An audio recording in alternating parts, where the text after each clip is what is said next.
Lahat ng tao ay may kanya-kanyang pinatutunguhan sa bawat araw. Iba't ibang destinasyon, iba't ibang direksyon. Subalit, ano nga ba ang kasiguraduhan ng iyong bawat hakbang?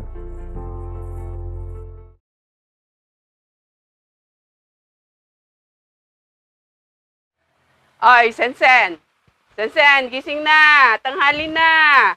Oy, puyat ka ng puyat kasi. Tanghali na. Bumangon ka na at mag-iigib ka pa kang maglilinis. Puyat ng puyat kasi. Tulungan mo ako. Tanghali na. Sige na, sige na. Sunod na ako, ma. Oh, sige, sige ah. Galaw na.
Ma, ma, Oo.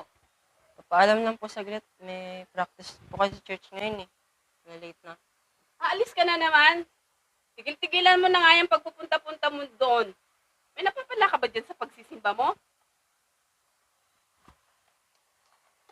Sandali lang naman po, ma. Ay, nako. Basta, pagkaalis ka, huwag kang hihingi sa akin ng pamasahe, ha? Bahala ka. Ma, okay lang po. Makapunta naman po ako dun mag-isa eh. At sasagot-sagot ka pa!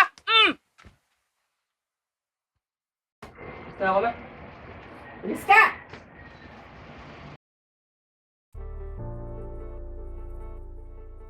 Ito ang kwento ng buhay ko. Walang araw na may ginawa akong tama sa mata ng nanay ko.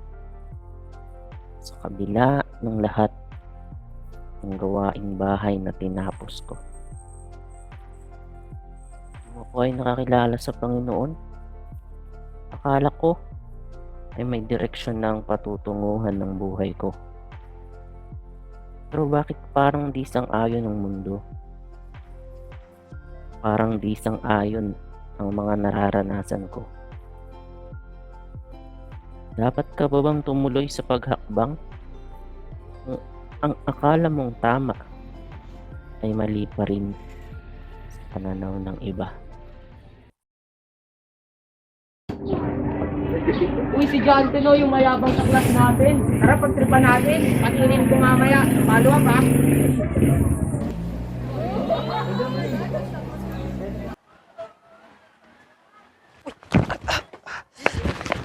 Pre, wag! Yari ako kay mama! Akin yan!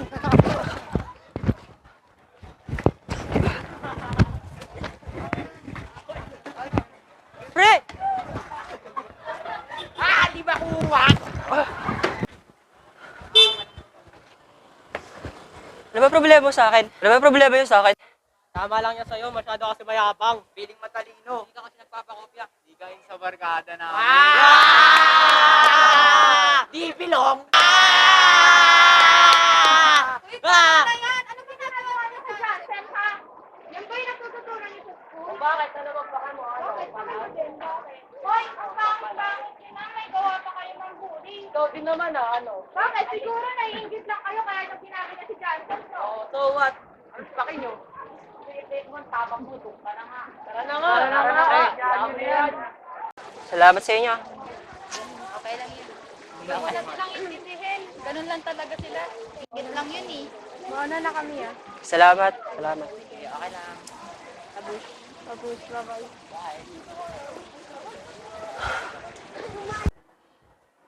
Uy, Prince, nasabi sa akin ni Mika na binuli ka doon ng mga classmate mo. Alam mo, ito lang masasabi ko sa'yo. Normal naman talaga yan sa buhay ng isang estudyante. May mga ganyan talaga na binubuli ka, sinasaktan ka sa tamang ginagawa mo. Pero alam mo, masasabi ko na tama yung ginagawa mo. Okay?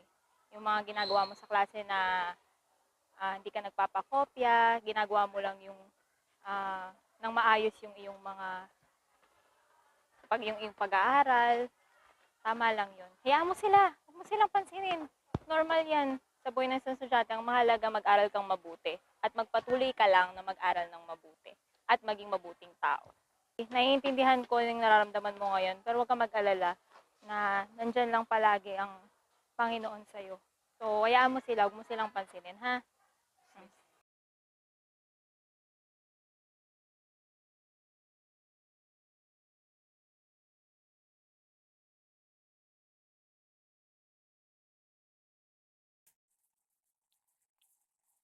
Sa bawat hakbang, pabigat ng pabigat ang mga paa ko. Tila walang katapusang karera ang buhay na ito. Isang karera na hindi ko kayang ipanalo at handa ko ng isuko. Kamusta? Kamusta, Jansen? Namimiss ka na namin sa church. Namimiss ka ng mga members mo. And matagal kang nawala. At salamat sa Panginoon at nakita tayo ngayon. Kung meron pa naiintindihan, Pastor, baka kahit sarili ko, sabihan ko na rin tumigil. Paano kung totoo yung sinasabi nila? Wala naman talaga akong mapapala rin. Kahit saan punta eh. Paskulahan. Pagbahay, kahit saan ako marating. Ganun ang trato nila sa akin. Kaya, hinanghinaan na rin po talaga ako ng loob. Alam mo, naintindihan kita dyan sa ganyang kalagayan. Kasi mismo ako, naranasan ko rin habang nasa Bible school, habang kahit na nagpapasto. Marating talaga sa punto na rin mag-meet, ayaw nang gawin na lang yung ibang bagay kaysa sa ganitong gusto ng Diyos sa buhay ko. Sabi ng Bible, sa Jeremiah chapter 1, verse 5, sinapupunan ka pa lang ng iyong magulang ay may magandang plano ng Diyos. May layunin ng Diyos sa buhay mo na paabot ko. Hindi lang basta may layunin ng Diyos sa buhay mo, kundi iningatan ka ng Diyos sa sinapupunan pa lang ng magulang. And sabi ng Panginoon, sabi sa Jeremiah chapter 29 verse 11, ito ang sabi. For I know the thoughts I think toward you, said the Lord, thought of peace and not of evil, to give you an expected end. Ganun niya inisip doon pa lang sa sinapupunan ng magulang. Kaya hindi hinto ang Diyos na hindi mo maabot yung plano. Ako naniniwala, tinatawag ka ng Diyos at makakayaan mo yung makapun. E nais kitang ipanalangin sa bagay na yun, Jackson. Gusto kitang tulungan, bigyan ka ng Diyos, ng motivation, na maabot mo ulit yung mga pangarap mo at matapos mo. So manalangin tayo. Father God, thank you so much, Lord, sa oras na ito. Napanalangin ko po, Panginoon, sa inyo si Jansen.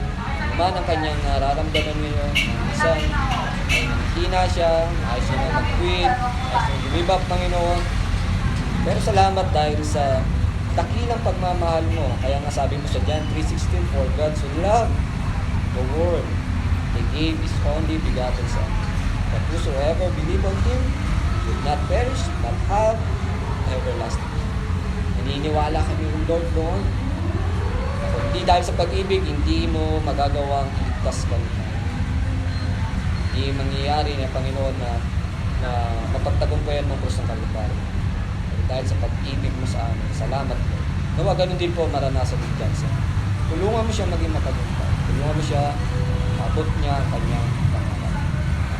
Kailangan namin to, Lord. In Jesus' name, pray. Napatunayan ko sa buhay ko na ang Diyos ay laging nandyan at hindi ako pinabayaan. Salamat at may mga ginamit siyang mga tao para magpatatag ng loob ko at hindi ako tuluyang sumuko. Ngayon, nagpapatuloy pa rin ako sa church kung saan ako nakakilala sa Panginoon. Pinagpatuloy ko ang pagiging member ng praise and worship team at may maayos na katayuan sa buhay espiritual kasama ang mga kapwa ko mananampalataya. Ang aking nanay na noon ay tutol sa pagsisimba ko, nadala ko na din sa Panginoon at kasamang sumamba tuwing linggo.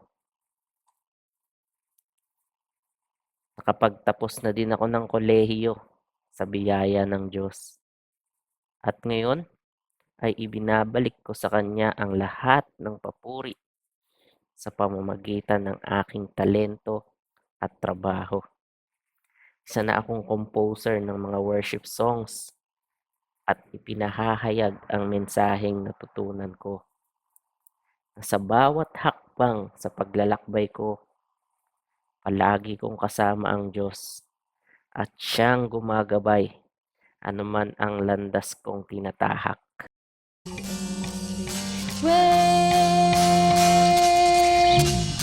Even when I'm drowning, even when I'm weak, even when the world tries to put me down on my knees, even when no one believes that you're my living God, I'll be still, I'll be still.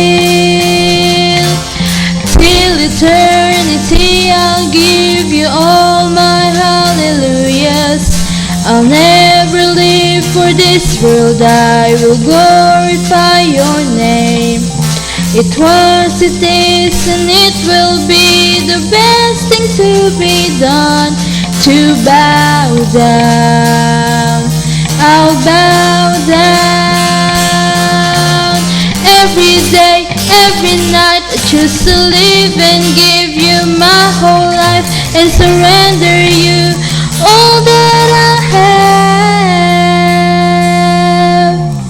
Even when I'm drowning, even when I'm weak, even when the world tries to put me down on my knees, even when I'm drowning, even when I'm weak, even when the world tries to put me down on my knees, even when no one believes that you're my living God, I'll be still.